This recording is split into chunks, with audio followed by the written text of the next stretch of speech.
are rather more pressing matters before us on the political agenda, but I'm minded this morning to begin the programme with a 5-minute monologue about the horrors of air conditioning. I don't know about you, but you get dressed because of the weather outside, and then you come to work in an air-conditioned building and you are absolutely shivering. So Ferrari has the temperature so low in the studio. He's like like a penguin. Has it so cold that I am absolutely frozen. So forgive me if it takes me a while to warm up this morning. I've cranked up the air conditioning, or rather the opposite, the heating. I've cranked up the heating, but goodness me, if my teeth start chattering before I reach the 10:15 junction, now you know why. Do you know the question I'd like to ask? I'm not going to, because I think it would be too navel-gazing even by my standards. The question I'd like to ask is, having seen last night's interview, and if you didn't, don't worry, I'll fill you in on the salient points. Absolutely breathtaking. I was trying to think of a political interview that was more important or more significant than that one. We were having a heated debate before I recorded my little trail that drops towards the end of Nick's show about whether it was the most important political interview in the last 10 years or the last 20 years. But we couldn't actually think of a precedent for that, because nothing like this has ever really happened before. The architect of Boris Johnson's premiership, dating right back to, of course, the referendum result that they worked on together, describing him in terms that sounded more like a James O'Brien monologue than a former friend or fanboy. I mean, truly breathtaking in its eviscerating content, but will any of it matter? And the question I mentioned a moment ago that I was tempted to ask you was, who do you think he hates more? Who do you think Dominic Cummings hates more? The people who believed him or the people who saw through him?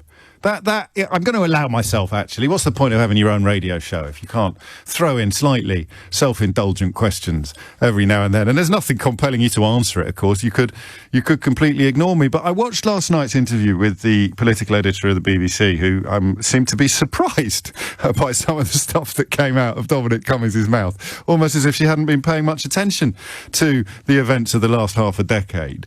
But I couldn't quite decide who he hates more. And he pretty much hates everyone, I think, except Dominic Cummings, who he considers to be a absolutely stand-up guy with a razor-sharp wit and a staggering intellect. But I think he hates the people who believed him more than he hates the people who saw through him.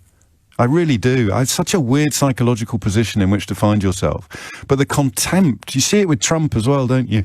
The contempt with which he speaks about the ease with which wool was pulled over eyes, or the people who actually fell for the nonsense on the bus, or the absolutely despicable manipulations about Turkey and other elements of EU membership. I honestly think if anybody who still thinks Brexit was a good idea is still listening to this programme, I honestly think he hates you more than he hates me. I honestly do. And I don't know why. It's very hard to translate that sort of psychological trauma into easily comprehensible words, isn't it? Why would you hate the people that believed you more than you hate the people who saw through you? I do not know. So we'll leave that one hanging. What do you think? Who does he hate more? The people who believed him or the people who saw through him? 0345 606 0973. I'm not expecting a deluge of calls on that particular point, but I'd like a few on this one. Okay. I don't know whether or not his arsenal is now empty. I do not know whether or not there is more to come, and nor do you. Only he does, actually. We discussed yesterday some of the stuff that was released in advance of last night's primetime interview. I mean, just by way of trying to decide how significant it was. When's the last time the BBC cleared the schedules to put out it was Princess Diana, probably, was it? A one-on-one interview with and that's not a political, that cleared the schedules to put out a one-on-one interview with a political figure. I can't actually remember. Somebody else will be able to, but I can't actually remember. As I say, you don't know and I don't know whether there is any more to come. So let's conduct our conversation this morning entirely on the basis of what we already know. So I depending on which newspaper you read, the fact that he was apparently having talks about ousting Boris Johnson within weeks of the general election victory. The claim that his Boris Johnson's current wife, Carrie Simons, wanted to pull all the strings and appoint complete clowns to key roles. I told you it sounded like one of my monologues. All he has to say is skip fire and clown car, and we'll have a full house. It'll be bingo-tastic. So I don't know. As I said, I'm going to keep saying I don't know if there's more to come. But with what we now know, with all of his fireworks, all of the blue touch paper ignited, what do you reckon? And this is one of those conversations where I think we can probably all free ourselves from the danger of seeing what we want to see or hearing what we want to hear. I know what I wanted to hear. I wanted to see smoking guns. I wanted to see guns smoking so much that there'd be absolutely no doubt whatsoever that Boris Johnson had been cut off at the knees. But I didn't. So I almost reluctantly say to you, I think, for reasons I don't understand, and we'll explore them together today, damp squib.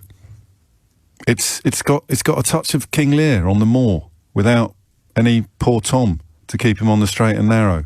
I will do such things. And I always get the quote slightly wrong. What they are I know not, but they shall be the terrors of the earth. So Cummings obviously thinks, and so did the Beeb for freeing up that slot in that way, that he's got, serious ammunition. You'd have to presume he's spent at least most of it by now, given that he's unlikely to get another opportunity quite as high profile as last night. Although, if you're listening, Dominic, stop tweeting doctored photoshops of my online activities. Give me a ring. Let's duke it out. 0345 6060 973. I don't know what the numbers were like for last night, but you'll struggle to find a radio show of this nature with a bigger audience in these islands. So come on, fill your boots. He's unlikely to get a bigger platform than the one he got last night. So the notion of keeping some stuff in his locker, I genuinely don't know. But anyway, we'll park that bit of it. We'll presume that we've seen everything that we're going to see, and we will work out together two things. Is it going to make any difference at all to the juddering pantechnicon that is Boris Johnson's career? 0345 6060 973. If it is, why is it? And if it's not, and I think this might be the more interesting perspective, I think it's closer to mine, why not? Imagine if you'd woken up. It's one of my favourite devices, as you know by now. Imagine if you'd been asleep for the last couple of years, if you'd woken up from a coma and you witnessed what happened on the television last night. You witnessed the former advisor, the key consigliere, the most senior member of Boris Johnson's administration, describing him in terms that even Boris Johnson's harshest critics would think twice about deploying on the very basic grounds of good manners. And it's happened so quickly. They won an election in December of 2019, and Cummings was out, sandwiches wrapped in a roadmap, by November of 2020. And in the intervening period, they've approached a pandemic, a national catastrophe, in one of the most incompetent and deathly ways the entire world has ever seen. And here we are, still looking at it and wondering why.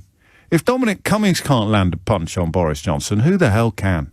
Even with the receipts. Or am I being pessimistic? Am I being unduly and uncharacteristically glass half empty? There was actually plenty of ammunition detonated last night that will continue to smoulder before finally blowing up in the Prime Minister's face. 0345 6060 973. I don't like the portrayal of the Prime Minister's current wife. I don't know whether it's misogynistic or not. I'm not plugged in enough to those circles. But it could certainly feel misogynistic from some angles. He seems to have a very deep and peculiar problem with this young woman.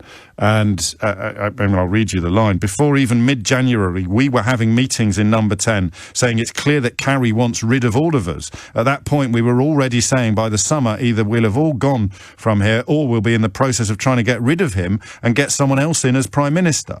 He doesn't have a plan. He doesn't know how to be Prime Minister. And we only got him in there because we had to solve a certain problem, not because he was the right person to be running the country. No prizes for guessing what problem it was they needed Boris Johnson to solve.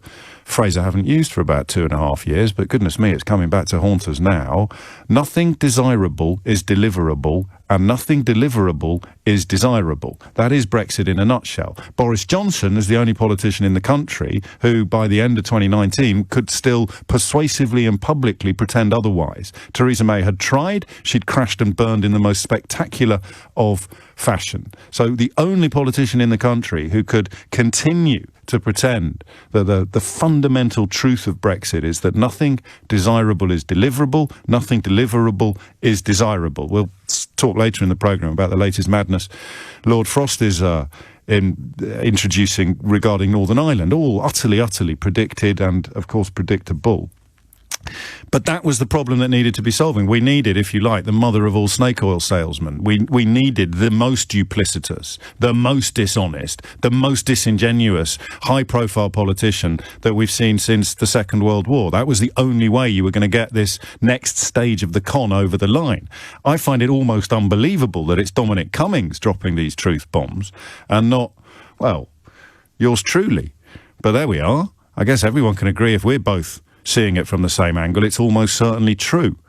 If it was one of us saying it, you'd think, oh yeah, whatever.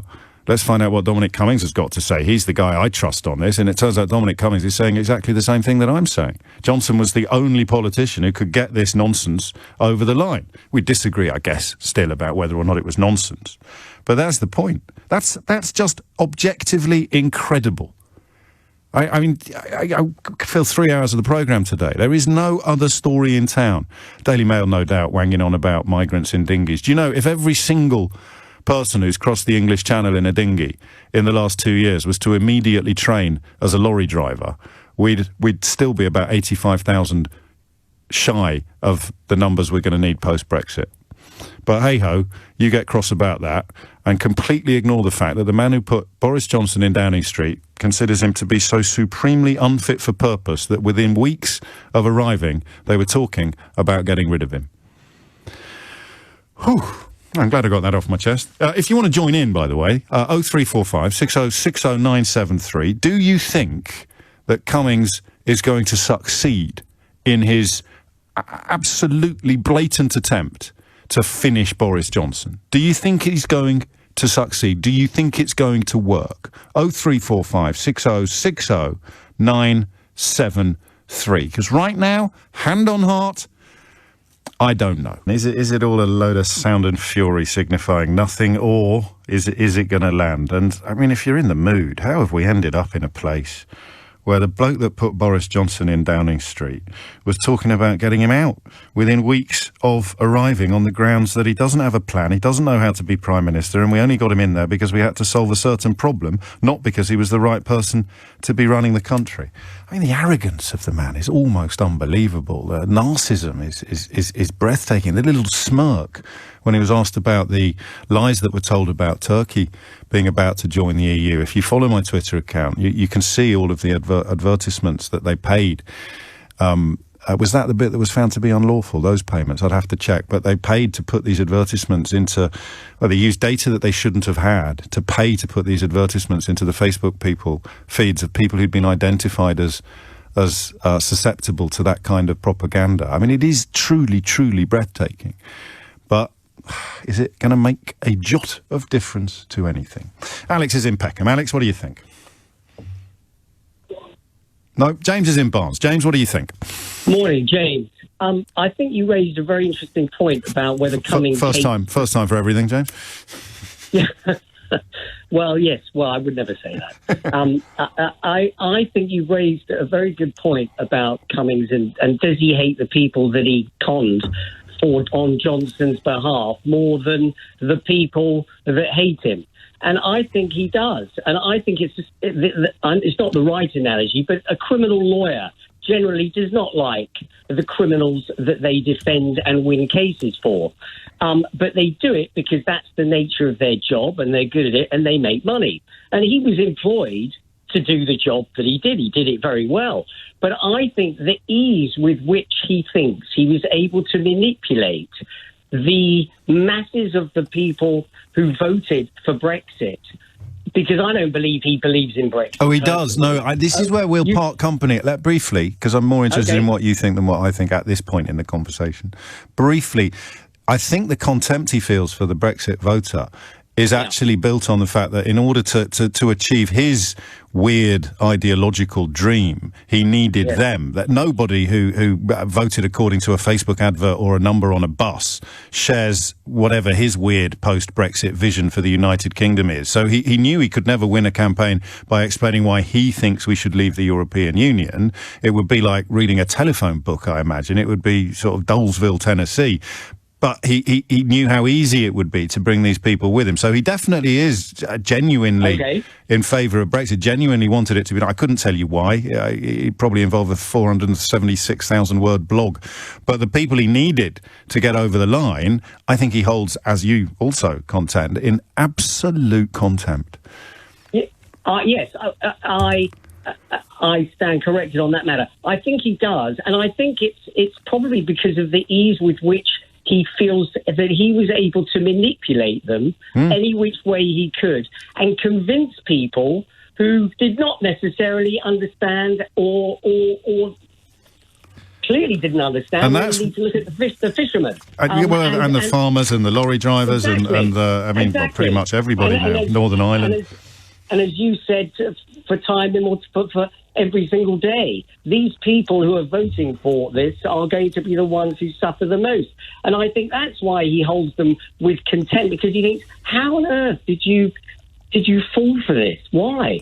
But he knows that he did it because and it makes him feel soiled. I mean, he wants to be some sort of ideological purist who has stuck his banner in the ground at Turnham Green and called for the troops to gather around him. And in fact, the only people he could get to gather around him were people like Ian Duncan Smith, Brexit hardman Steve Baker, Mark Francois and Nigel Farage. Exactly. That's his curse. That's his Greek tragedy, isn't it? He sees himself as Odysseus, but his ship is crewed by Mark Francois and Nigel Farage. That's the thing he can't bear, I think. Oh, thank you, James. You weren't supposed to be answering that question. That was the self-indulgent one. So I remind people of the bigger question we're addressing is whether or not any of this is actually going to work. Jules is in Swindon. Jules, what do you think? I'm not sure it is going to work, James. Thanks for having me on. One of the things that Laura Kuenssberg, who, we all have our opinion on whether I've been very, very, very diplomatic over the last few years, but something snapped last night. I don't know whether it was fake surprise or genuine surprise, but Shamir Sani, the whistleblower, who has been revealing, risked everything, really. He was outed, wasn't he, by one of Theresa May's aides, which could have put him in mortal danger in his native Pakistan. All sorts of stuff came out last night that many of us have been wanging on about for years, and she had the audacity to sit there looking surprised. So I'm not being diplomatic anymore. Fair enough. But one thing she asked him is, with a straight face, these are serious allegations. Do you have any evidence to corroborate them, or words to that effect? And in reply, Dominic Cummings, if I remember correctly, and I'm perfectly happy to be corrected if you remember. Well, you're not going to be corrected by me. I'm not sure. He said something like, well, I wasn't the only person in the room, and I'm sure in a public inquiry it would come out that the other people in the room. Well, I did, but you could take that two ways. He wants everybody to agree with him. He wants to have been right. He wants to be the man who was right all along. He wants to be carried on the shoulders, carried through the streets on the shoulders of Spartan warriors, and he's ended up with Mark Francois and Brexit hardman Steve Baker. So I don't know. I think he's naive. As well as being arrogant and shifty. I think he's naive. He's basically said, well, I'll be proved right and everything will come out in the wash at the public inquiry. In whose gift is a public inquiry? It's not Dominic Cummings, is it? No. So he wants everything he's saying. I can take this the other way. Right. No, he does, but public inquiry that Boris Johnson may not happen. I don't think that. I can't quite see. I mean, who knows? He might.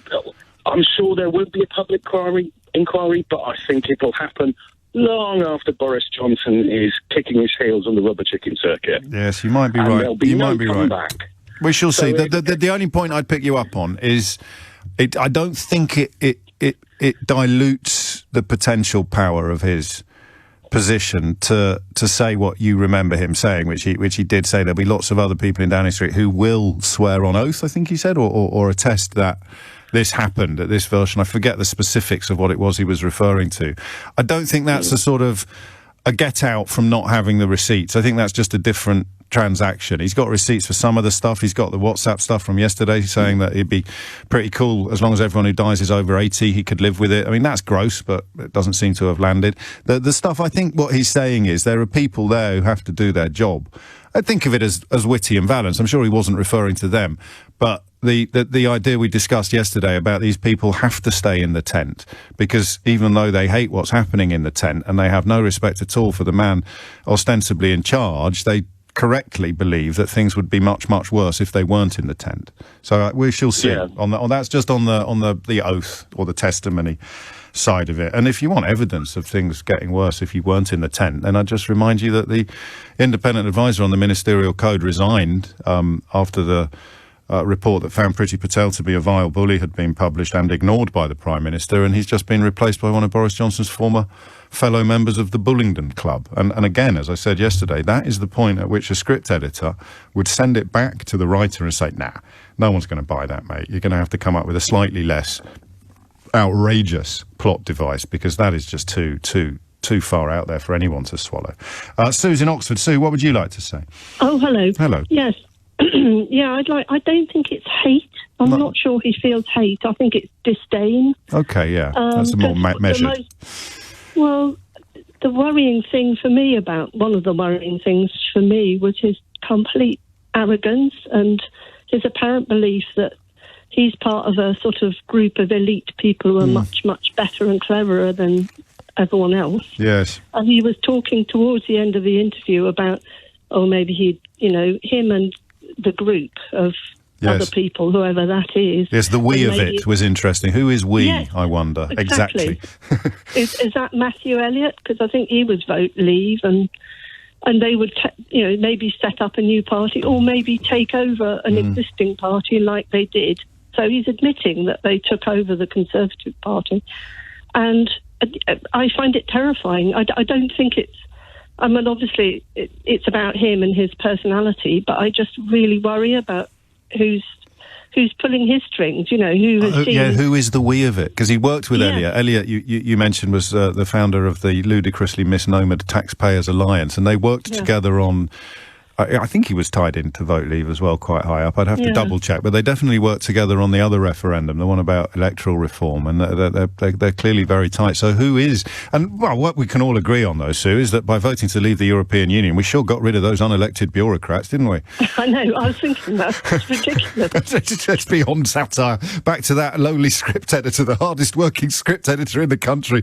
Not sure an unelected bureaucrat has ever had more power than what Dominic Cummings had until he got handed his sandwiches wrapped in a roadmap, and of course his campaign was built upon the lie that you'd leave the European Union to get rid of unelected bureaucrats. You couldn't make it up. Luckily, I'm not. I'm still probably more for texts and tweets. So can you think of a more significant political interview in recent memory? We reached for 20 years at the top of the show, but only because it's a nice round number. Can you remember the last time a political figure, either politician or advisor, was afforded a prime-time BBC programme all to themselves? And you think of sort of Dimbleby and Prince Charles or Bashir and Princess Diana, but a politician or a political advisor having a prime-time terrestrial television show all to themselves. I can't, but drop me a text. I quite like that idea, actually, on the most significant or biggest political interviews of the last few decades. What would you even put on the list? I've got nothing at the moment, but I warned you that the air conditioning is so high at the moment in the building that my brain is frozen, never mind my teeth chattering. 10:35 is the time. If you didn't see it, and of course millions and millions did, I'll give you a couple of flavours of it. The way he talked about the Prime Minister's current wife was tricky, because you do wonder whether there might be some misogyny laced into the descriptions. You don't know, and it's a fairly hefty accusation to level at someone. But he certainly didn't portray her in a very flattering light. And of course, the question of who is pulling the Prime Minister's strings is at any point in history arguably the most important political question of all. I thought that his girlfriend was interfering with appointments, people who were she wanted to have people fired and she wanted to have people promoted in ways that I thought were unethical and unprofessional. And that also led to a big argument between us. What's your evidence for that, though? Because, again, that's quite a claim to make. You're saying that Boris Johnson's then fiancée, now wife, was interfering in proper government process. What's your evidence for that? Yeah. Well, the most obvious evidence is what happened with the whole Prime Minister's official spokesman, where there was a whole official process that was gone through to hire an excellent young woman who then essentially, after months of this process happening, it was all just thrown in the bin, and the person who the Prime Minister's girlfriend wanted to be appointed was just suddenly appointed. Me and others said, this is completely not how, this is just a completely hopeless way for things to be run. And that led to a lot of tension. So you've talked a lot publicly about the influence of the Prime Minister's wife. You've made it very clear that you didn't agree with her on lots of issues. But what kinds of things are you talking about? It's very easy to throw an allegation saying, well, she does this and she does that and she pushes him around. Because accusing somebody of having undue influence, which is what you're doing, that's a big claim. C.R.E.E.'s view was and is, the Prime Minister doesn't have a plan and he doesn't know how Whitehall works. Someone is going to set a lot of the agenda. It can either be the civil service, or it can be Dominic and the Vote Leave team, or it can be me. In 2019, her view was better that it's Dominic and the Vote Leave team than the civil service, because that's the route to winning and staying in number 10. As soon as the election was won, her view was, why should it be Dominic and the Vote Leave team? Why shouldn't it be me that's pulling the strings? But the picture that you paint here is essentially that you and Carrie Johnson were rivals for the Prime Minister's heir, that he somehow isn't up to making any decisions himself. You've just suggested she doesn't think he's got a plan. I mean, it's the most extraordinary situation that you portray. Sure is, yeah. Extraordinarily bad situation. But in the end, you lose the argument. You lose that influence. That's what happened, isn't it? Yeah. In fact, literally immediately after the election, it was already clear that this was a problem. Before even mid-January, we were having meetings in number 10 saying, it's clear that Carrie wants rid of all of us. At that point, we were already saying that by the summer, either we'll all have gone from here, or we'll be in the process of trying to get rid of him and get someone else in as Prime Minister. Dominic Cummings there, speaking to the BBC's political editor Laura Kuenssberg.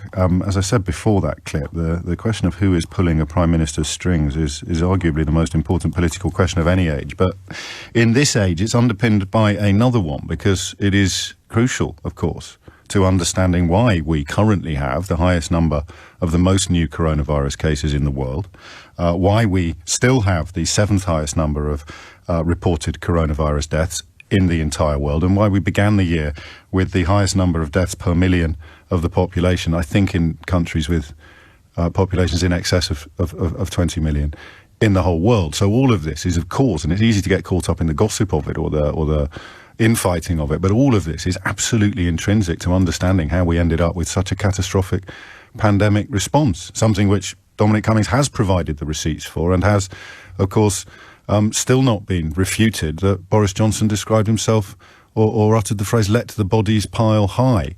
And yesterday we discovered that he would have been comfortable as long as everybody who died was over 80, a constituency that includes his own father. So absolutely huge. But will it actually land in Brexit Britain? Will it even, as they say, touch the sides? Got some phone lines free now. 0345 6060973 is the number you need to answer any of the questions that we have thrown up today. James is in High Wycombe. James, what would you like to say? Yeah, James, I think it is remarkable that he was interviewed on prime time No one had really heard of this guy before the vote and obviously the general election. And I have to say, I think it's kind of somewhat falsely. He ran vote leave. I mean, by no means should you have heard of him, but I think almost everybody who pays attention had. They have, and they've probably not really heard of Will Straw. But they probably heard of Lord Mandelson, who obviously was a bit conflicted in his involvement in whether we should remain in the EU. And of course, we're still paying his pension now. Yeah, let's just steer you back to the conversations that we're having. Divisive figure, James. Yeah. He really has, and I think it's the shame really as a Leave voter myself is that again it's falsely attributed that anyone would have been swayed solely by a poster or a Facebook ad.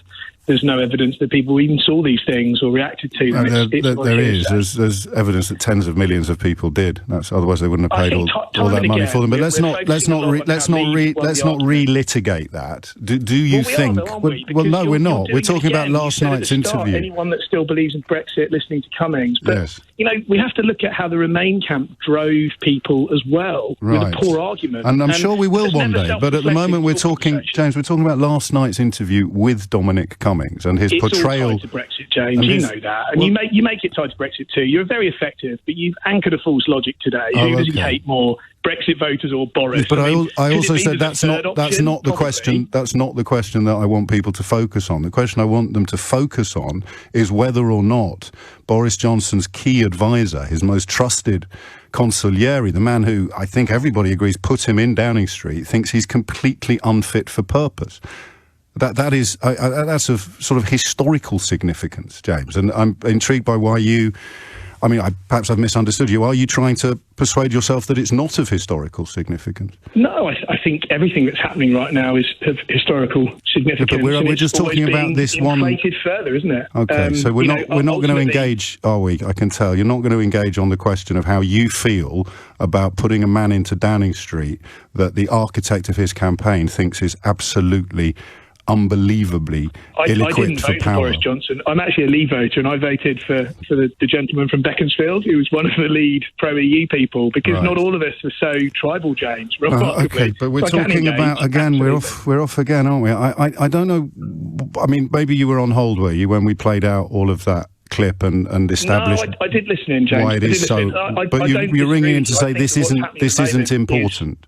What's happening at the moment is remarkable. I think Boris and his team are not in control of the optics of the situation. Yes. But I also think everyone just needs to take a breath. All the language at the moment is always very politically aggressive. Words like vile or outrageous or unfathomable. And it's just... I don't think unfathomable is aggressive, is it? Well, it is aggressive. We went from a period of being quite apathetic politically as a country, didn't we? To be fair, being almost the vomit that woke us up. Let's not use aggressive language and then you reach immediately for vomit. Well, of course, I do think it's been that reaction. I think that, ultimately... practice what you preach. So what we're hearing a lot now, and I'm not... I don't think vomit's an aggressitive word, James, is it really? Well, it's more aggressive than unfathomable, James, but I can see why you'd rather debate semantics than reality. Yeah, that's a good word to pick out, for sure. Here's the thing. People who voted Leave are watching Dominic Cummings, who delivered it, either cover himself in... whatever word you want to use, shame, I suppose, or Boris Johnson in shame. You've got to pick one or the other. They're the two deliverers of the Brexit result. So everybody who voted for it is desperately reaching... James, speaking personally... Well, I haven't finished speaking yet. I haven't finished speaking yet. Okay. And so you're reaching desperately for some way to avoid that feeling of shame that you now have, because the two people that sold it to you are in a circular firing squad. Say someone feels shame about Brexit. That's your prejudice. No. I said you were desperate to avoid feeling shame about Brexit. But I don't feel shame about it, James. Well, that, James, is unfathomable. Darren is in Manchester. Darren, what would you like to say? It's... I'm listening to that conversation. I can't believe that there's still anyone anywhere in the world that can say that Boris Johnson is competent. I mean, is there anyone who's... Well, I mean, that was the fascinating thing. Cummings is saying, I don't think he is. But the bit that I don't think we got in that clip is that neither does his now wife, then girlfriend. This bit here, I mean, Carrie's view was and is the Prime Minister doesn't have a plan and he doesn't know how Whitehall works. Someone is going to settle the agenda. It can either be the civil service or it can be Dominic. He did say that. And the vote Leave team or it can be me. In 2019, her view was better that it's Dominic and the Vote Leave team. Sounds like the world's worst rock band, doesn't it? Than the civil service, because that's the route to winning and staying in number 10. But as soon as the election was won, she's like, why should it be Dominic and the Vote Leave team? Why shouldn't it be me pulling the strings? So they all think he's useless. The one thing upon which his wife, his former aide, and all of his key advisors, his key allies and his most senior appointments, the one thing, and me, and you, the one thing the whole world agrees on is that Boris Johnson is chuffing useless. So I just one question. Yeah. Are you surprised? By which bit? Are you surprised by which all of bit? that? By which bit? All of it. I mean, surely we all knew. Laura Kuenssberg didn't, apparently. I don't know if you were watching her eyebrows last night. They were going up and down like a fiddler's elbow. Well, so okay, I'll answer your question. I'll answer your question if it's asked in good faith. I'm surprised by the speed of it, Darren. I'm surprised it's fallen apart so quickly, whether you're talking about the Northern Ireland Protocol or the relationship between Cummings and Johnson. It had to happen. There is truth and there is untruth. It had to happen, but I can't believe it's happened quite so swiftly and so spectacularly. Well, look, if you vote for a clown, don't be surprised when the wheels fall off the car. I mean, we all knew that, Boris was well, most people knew Boris was incompetent. No, that's not true. That's not true. People still think he's brilliant. People still think he's done his best. People are still in denial about coronavirus. You heard the last fella in High Wycombe. They might say it. I don't think that they really, truly believe it, And so we're now at the bit where presumably people will be saying, I don't think we should talk about it anymore. Because if we talk about it, I am going to absolutely have to face up to what an absolute fool I've been. So let's all move on. I've made a mistake. Let's all move on now, Darren. Nothing to see here. What should we talk about instead? Dinghies?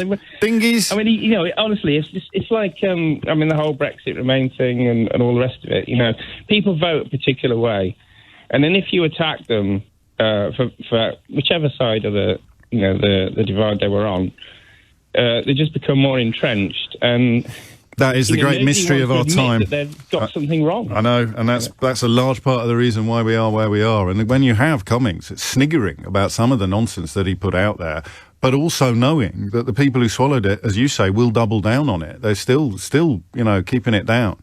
That's exactly what you describe, and that's why I wonder who he holds in the lowest regard. Who does he feel the most contempt towards? The people who believed him, or the people who saw through him? And I think it is the people who believed him for the reasons that we've discussed. He wanted to be a sort of like a Roman general. Tempted into the Senate, like Coriolanus coming back, but without a Menenius to whisper wisdom into his ears. He wanted to be carried on the shoulders into the Senate House, into the forum. But then he looked down and he saw he's being carried by Jacob Rees-Mogg and Nadine Dorries. And that's not exactly the sort of retinue you would expect to have if you really were a conquering genius. I suppose we're going to have the ghost of Jacob Rees-Mogg on the programme a little later as well, when we turn our attention back to the problems in Northern Ireland, which he was adamant didn't even exist. Lord Frost now reduced 6 months after signing and negotiating that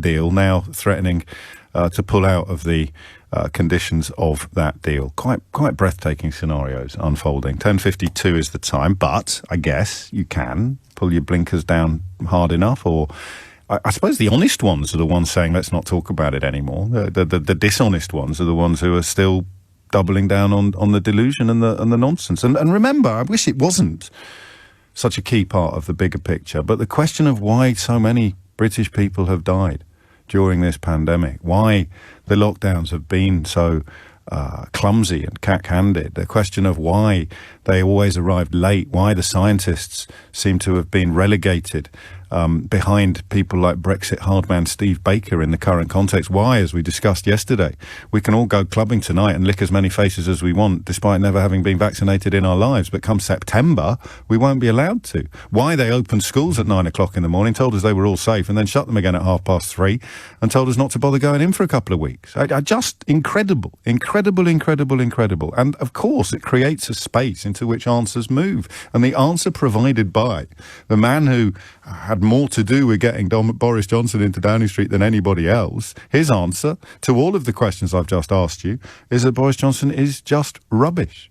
Absolutely no plan at all. Absolutely no vision. No particular desire to govern. Simply to have Prime Minister on his CV, to see his name on the mahogany honours board. I nearly said smorgasbord then. That would have been a slight misspeak. The mahogany honours board at Eton College, where it lists all the former Prime Ministers. I've got no idea whether that exists or not, but it works as a mental image, doesn't it? 10:54 is the time. 03456060 973 is the number that you need. And I am intrigued by that.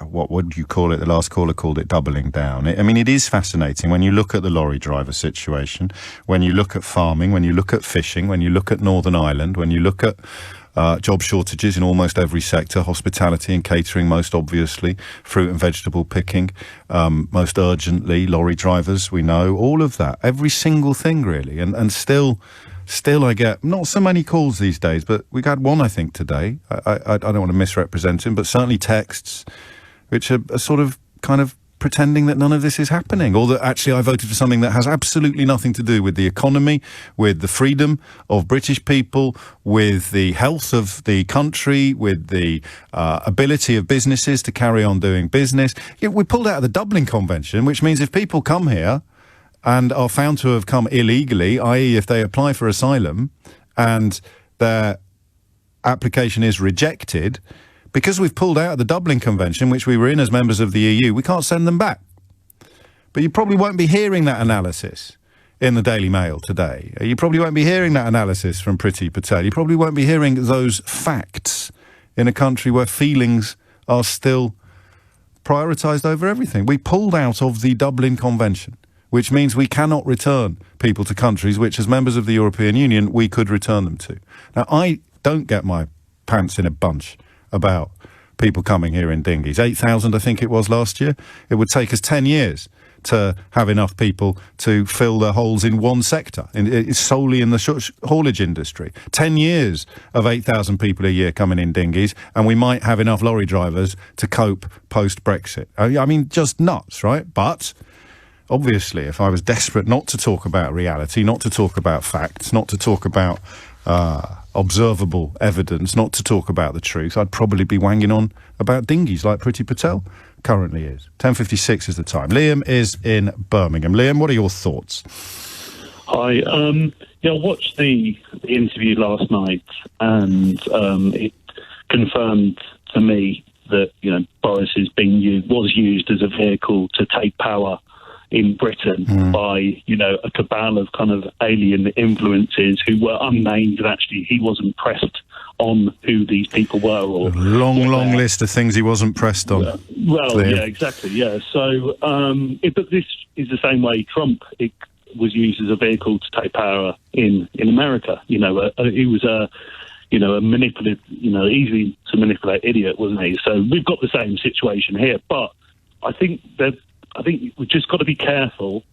This guy shouldn't be interviewed by a sympathetic BBC journalist who's colluded with him. He should be questioned. Well, she would, of course, dispute that description, but this is, free speech. You're allowed to make it. I just would remind everybody that she would dispute the idea that she had colluded with the Vote Leave movement. Yeah, I think it's fairly common knowledge. I think it's a fairly common view. It's a fairly common view. She was his favourite one to leak to, wasn't it? He's even said that, I think, publicly. He said that he only leaked to one journalist in the end, and that was Kuenssberg. So she's the one who's got the... But she is the most important political journalist in the country, apart from Theo Usherwood. As the political editor of the BBC, it's not necessarily who she is that would have put her in that position. It is the job she has. But yeah, I mean, sympathetic is a fair word to use. I don't think anybody would dispute there was I think he got off lightly when some of the charges could have been criminality in the Leave campaign. It could have been the funding of the Leave campaign. Still could. Well, hopefully, and then also she could have even brought up when he arrogantly joked about politics being a game. He could have been reminded Joe Cox was murdered.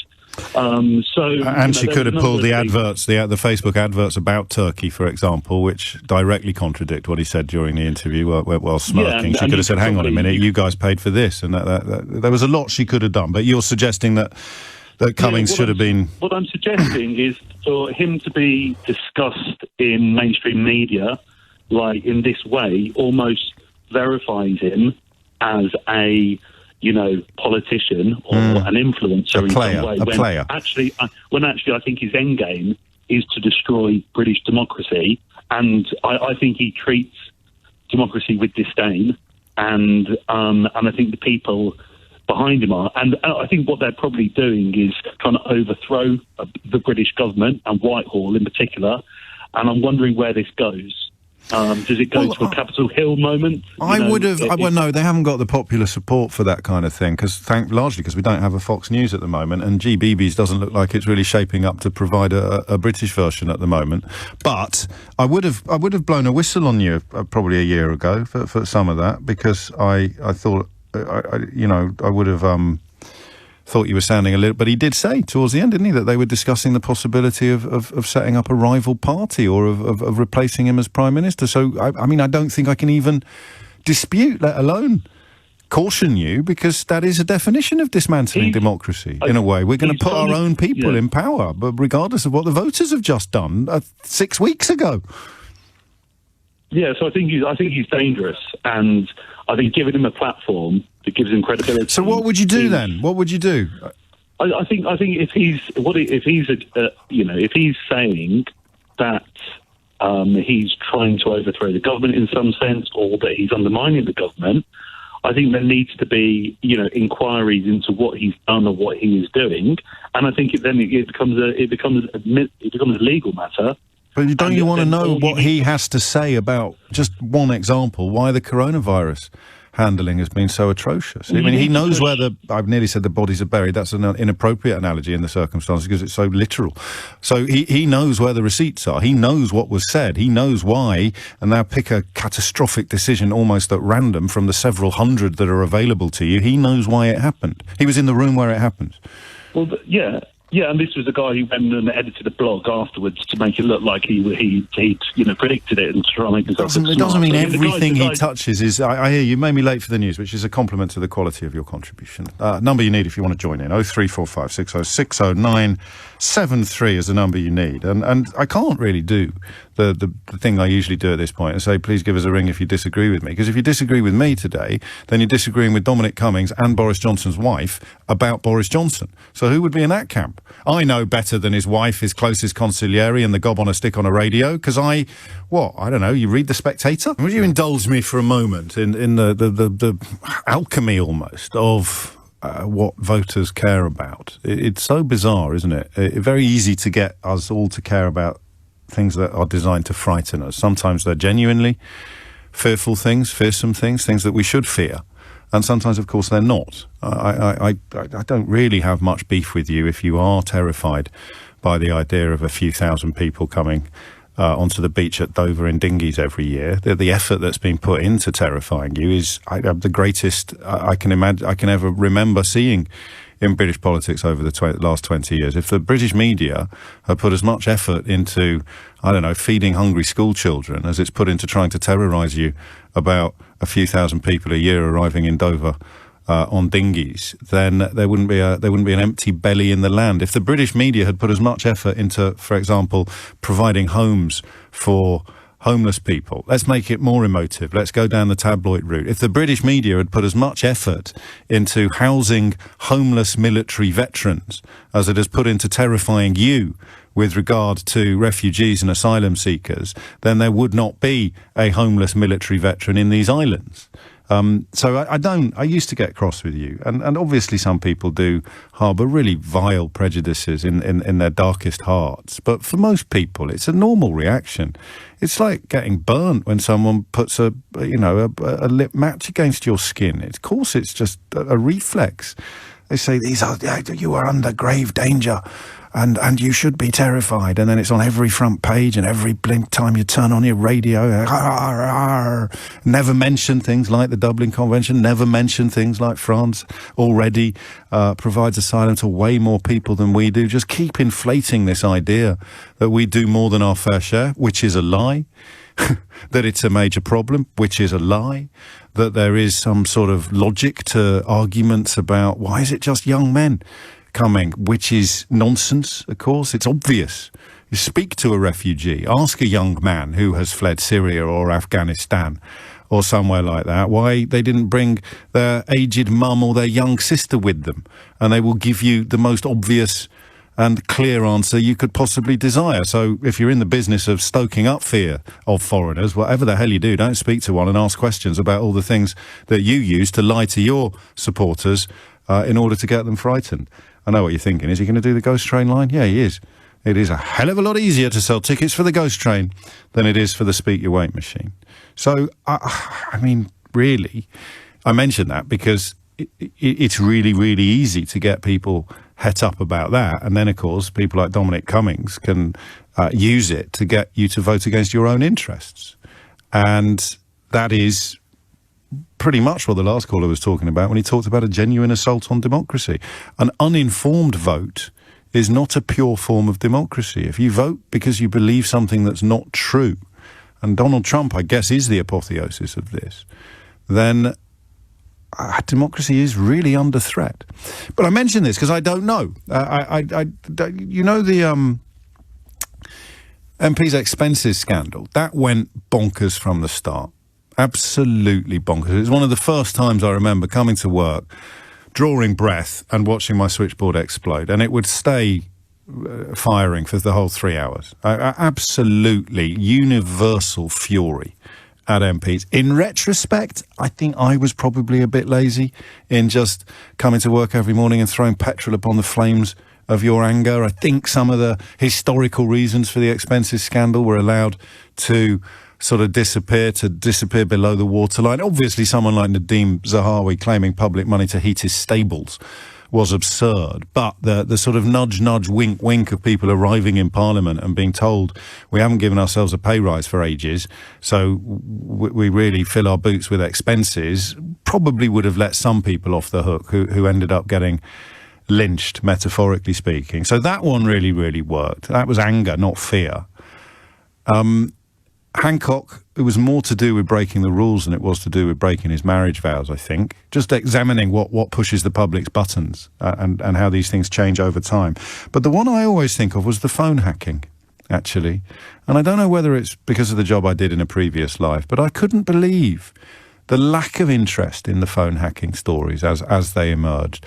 Partly, one imagines, because the newspapers were more influential back then than they are now. They were already a waning force, but we all, in a way, rely upon newspapers to sort of give us a steer on what the major issues of the moment are. And apart from The Guardian, I think every other newspaper was either complicit or very keen to move the conversation on to something else, please. Thank you very much. Any convenient dinghies arriving in Dover? Let's talk about them instead. And then it emerged that the voicemails of the murdered schoolgirl Millie Dowler had been hacked, had been accessed unlawfully, and everything changed. In that single moment, everything changed. And phone hacking did become a huge issue that did ignite disgust and fury up and down the land. I mention all this because I don't think Cummings has done that, actually. I mean, obviously not short of calls to the programme, but I can often have a switchboard that is groaning under the weight of people who are never going to get on. That doesn't happen. It didn't happen yesterday. It didn't happen today. The full switchboard, it's not a scientific measure, is not what I'm talking about. I'm talking about the one where you ring in and you get an engaged tone or you can't get through. That level of fury. Maybe it's because we're all singing from a similar hymn sheet, and of course it's outrageous. But what else can you add? What do you say after you say, good grief? The Prime Minister's closest advisor hates him, thinks he's useless, and apparently so does his wife. Where do you go after that? Maybe I've not come up with the right question, but I just use this anecdotally, or anecdotally even, to... I just wonder. I wonder. He thought he was lighting a fuse that would blow up Downing Street. I think his fuse was wet, and I don't know why. So we might talk about that now. You can challenge my thesis that the squib is damp if you want. But if you don't want to challenge my thesis, if you kind of agree with me, from whatever angle it may be, that this isn't really going to cut through in the way that Cummings wants it to, despite being afforded that primetime platform on the BBC last night, I don't really know why.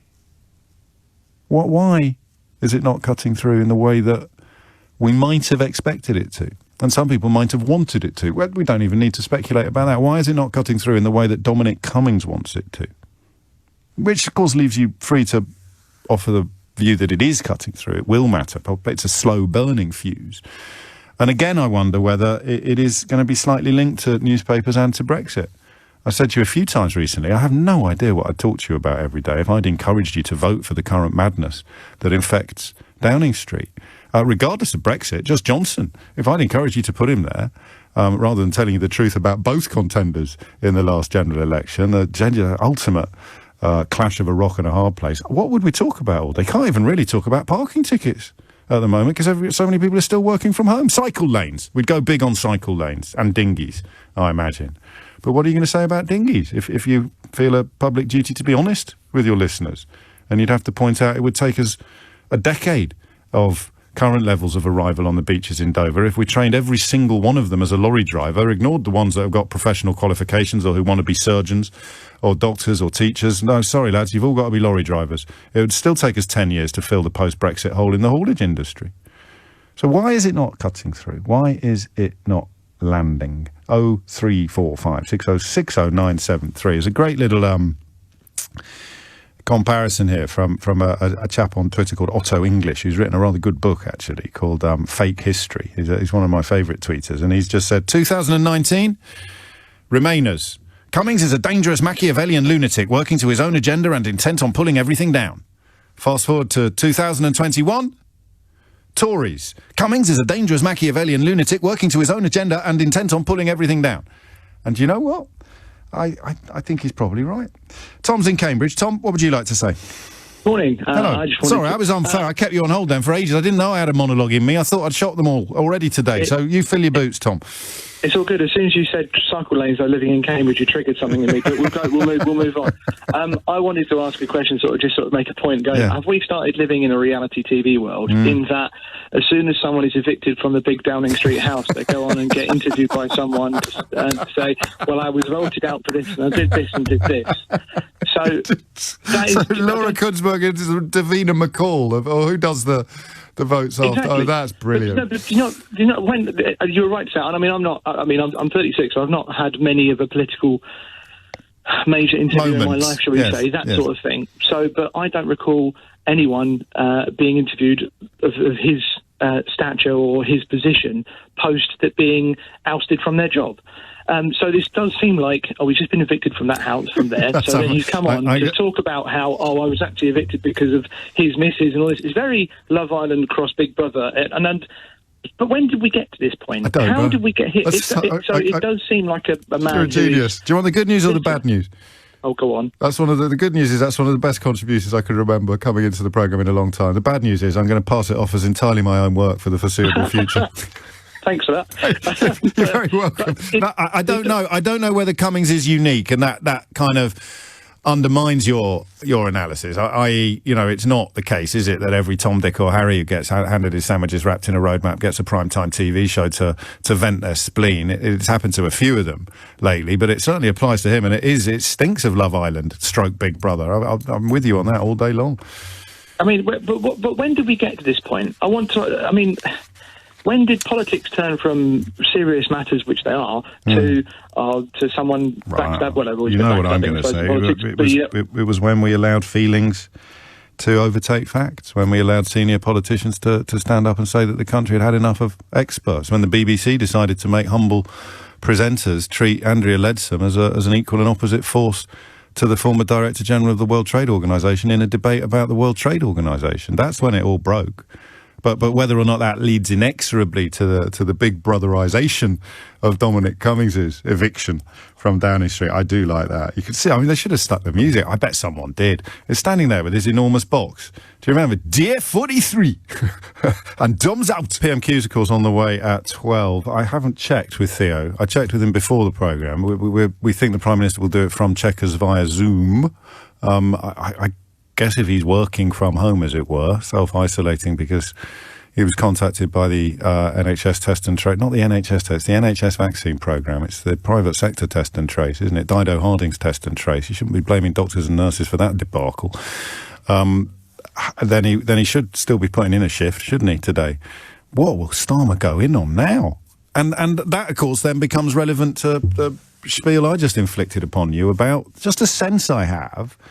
And I don't think it's about the cultishness nature of support for Boris Johnson now. I really don't. I'm quite happy to use the word cult in the context of this regime, because it is. I think Cummings kind of acknowledged that himself when he talked about him being the man that could solve this one very particular problem of pretending that they were going to get Brexit done in some sense. But it's almost as if, we knew.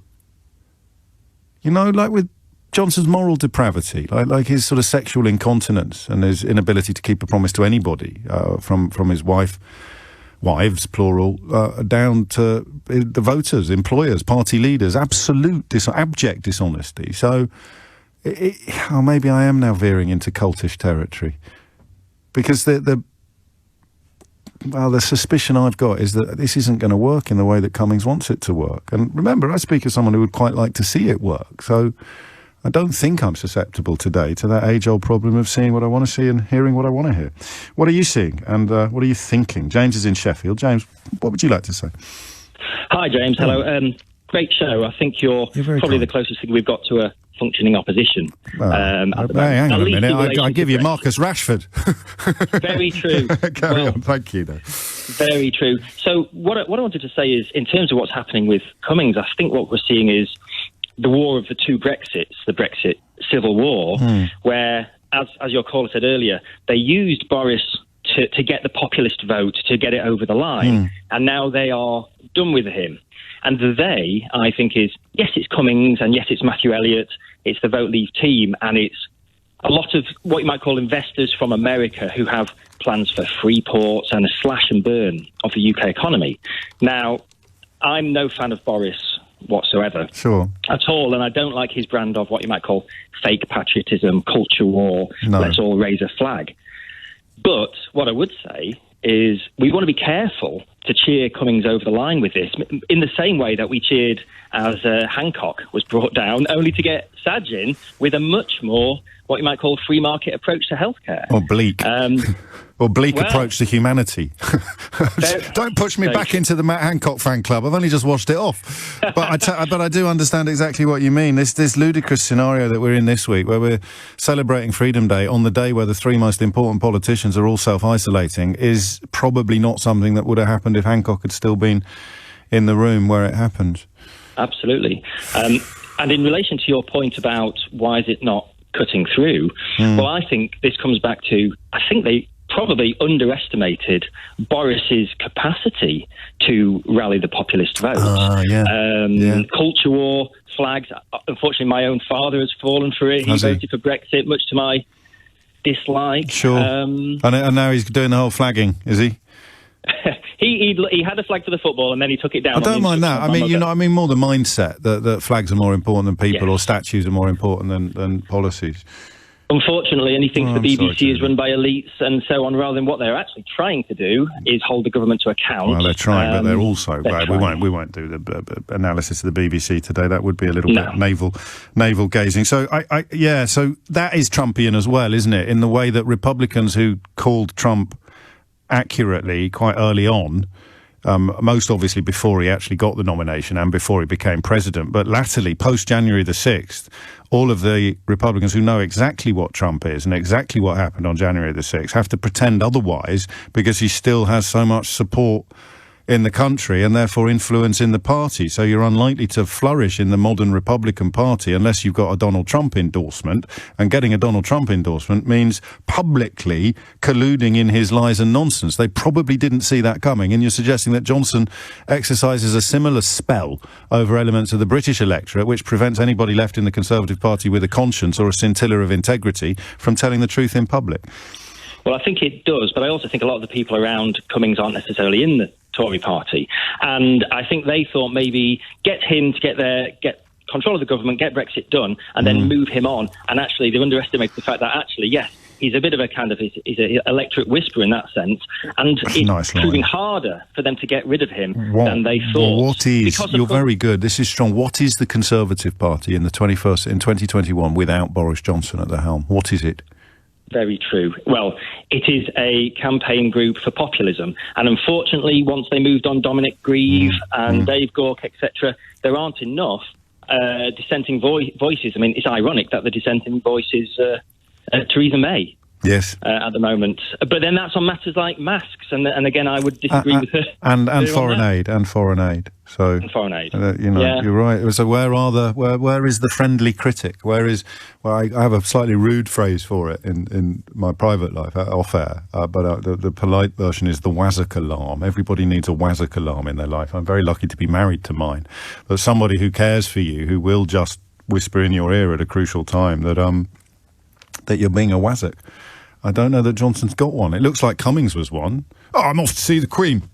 You might have coronavirus, boss. I'm not going to do a Dominic Cummings impression. I can't do an impression of anybody. I'm not going to do a rubbish Dominic Cummings impression. I used to be able to do Sean Connery.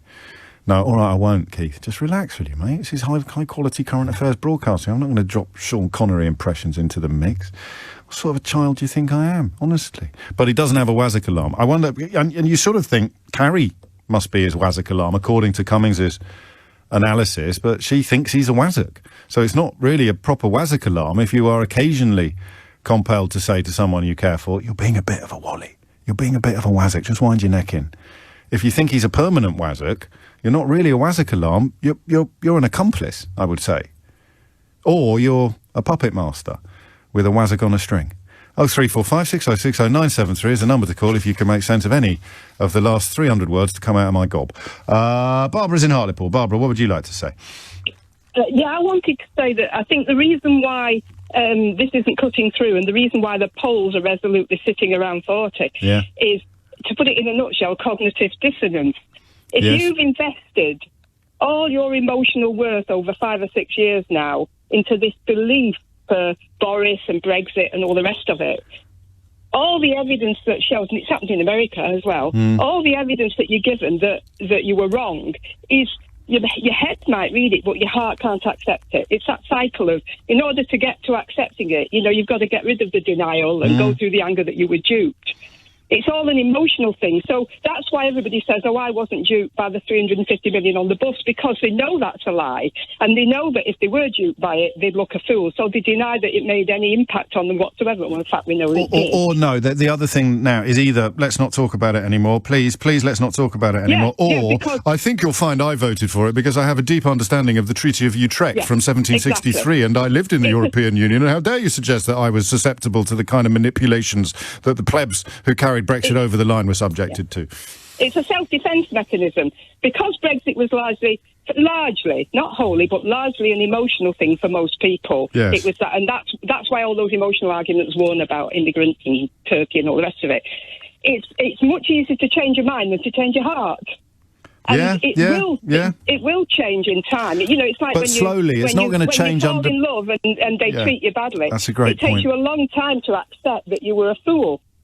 So that is it. Excuse as to why you weren't a fool to believe someone who hurt you. And it doesn't matter how loudly your friends shout at you about what a massive fool you are. No. It has to happen slowly, and it has to happen incrementally, and it has to happen internally. It's not going to happen as a result of people telling you that you're a fool for love. Totally. And it takes years for that to happen. And it's the same, the more that people tell you were a fool, the more you double down in defending your position. Yeah. Because coming to accept that you were a fool and that you were duped is such a difficult thing for anybody to do. And we are now, of course, when you've invested emotions. We're now sitting in the condescending sneering box, which is another way. You were a fool, you were a fool. Yes, of course. And they're not inclined to go, yes, we were. One or two who phoned your show have said, yes, I was a fool, I got sucked in, but very few. They've gone through that process of denial and anger, whatever it is, depression and then acceptance. And then you'd be, let's stop talking about it. Is pretty much the only way you can go. Do you know what my worst one? The reason they're all so angry is because of that cognitive dissonance, because their head's telling them they were a fool and their heart won't accept it, and that makes them angry. That's why when they ring you up, they're all really angry. And that's why the culture wars depend upon keeping that fury burning, because when that fury begins to die down, then the head overrules the heart and reality finally returns. But if you can keep people cross about dinghies or about flags or about, dance troupes on Britain's Got Talent or about National Trust houses, teaching history in National Trust houses, as long as you can keep people angry about that, then the cognitive dissonance sustains. Do you want to know something funny? the worst thing when you've had your heart broken. This is a slightly off topic. It's a bit of a tangent, Barbara. But imagine having your heart broken by someone who is on telly all the time. That's what happened to me when I was in my early 20s, late teens, early. Could you imagine that? That was just, it was crikey, because you said it goes on for years. Every time you turn the telly on, she's in a blinking advert. It's absolutely awful. Barbara, take care. No one, I don't think, and obviously I've told you a few times lately, it's very, very, very hard to keep track on my inbox because it gets so busy these days. But I don't think anyone's had a go at sort of the big, significant political interviews of our age. Or even simply the last time the BBC cleared out a primetime slot to stick a political figure on the telly box, as indeed they did last night. 25 to 12 is the time. You're listening to James O'Brien on LBC. When the current Cummings content has passed, we'll return to the daily grind, as it were. I think that I mentioned this a while ago. I don't know if it's because of all the silly toddlers running around the place talking about vaccines and masks, but the numbers are really dropping off. They're dropping off in a way that is quite perturbing, actually. And it's not just happening in the UK. It's happening elsewhere. President Macron in France has started playing hardball. I don't know if you're aware of this. He abandoned a pledge that he would never impose vaccination on the population and called getting the jab a civic duty. We had a caller yesterday who made this point quite beautifully. It was Ben in Hales-Owen who drew upon the fact that his sister, who is suffering from cancer, had her treatments postponed dangerously often, and he explained how it's a moral duty to get vaccinated. Secular country, France, and Macron goes for civic duty. There have been some protests. You're probably aware, if you follow freaks on social media, you'll have seen some footage of the protests taken from TV news programmes and accompanied by the line along the lines of, why don't they show any of this on the TV news programmes that I've taken this clip from? Those sort of people. So there have been some protests, but it's really worked. 4 million people have booked COVID vaccinations since Macron made them compulsory for health workers just a week ago. And I suspect this is what happened yesterday or on Monday when they announced the nightclub plan for September, because he also announced a ban on people being able to go into restaurants and cafes or even on trains unless they've been immunised or have tested negative. Unfortunately, we've got a kind of rubbish system on the testing, as we saw at Wembley for the European final. It's too easily abused. It's too susceptible to manipulation. So we can't have that extra level on a coronavirus pass, and that's why the vaccines-only passport is due to come in September. But I thought that was really interesting. Really interesting. Germany's not going to go there. Germany's fully vaccinated 47% of the population, and Angela Merkel has said, I don't think we can win trust by changing what we said, i.e. there would be no compulsory jabs, but the pace there is flagging as well. Peaked last month. They're attempting to boost rates by setting up mini vaccination centres and car parks and McDonald's restaurants. The total for the whole of the EU is now 42% fully vaccinated. And the science says you need to be at about 90% for herd immunity.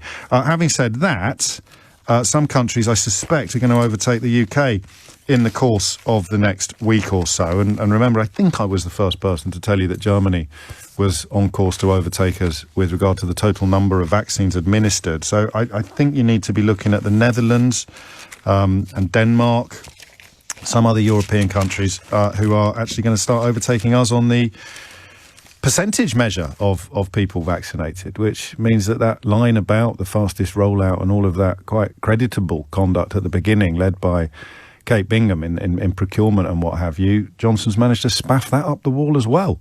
All of which makes the question we're currently asking about why is none of it sticking, particularly with reference to Dominic Cummings, even more pertinent. 11:39 is the time. Phil's in Hull. Phil, what do you reckon? James, the Deputy Prime Minister in the House. Yeah. How you doing? I'm all right, mate. How are you? Good. Yeah, I'm good. Excellent. Very well, thanks.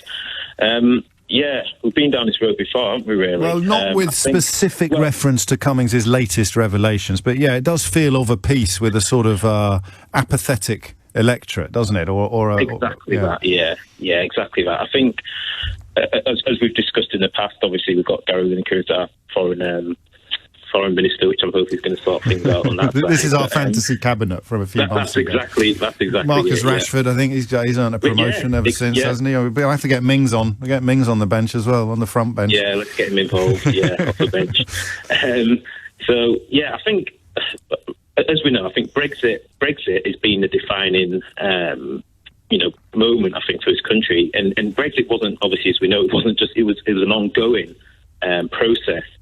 And that process has completely disrupted the whole political system, and societally, we've become a different country. And I think when we're talking about culture wars, when we're talking about what the Tory party is and what it stands for, it is completely different to what it was pre-Brexit.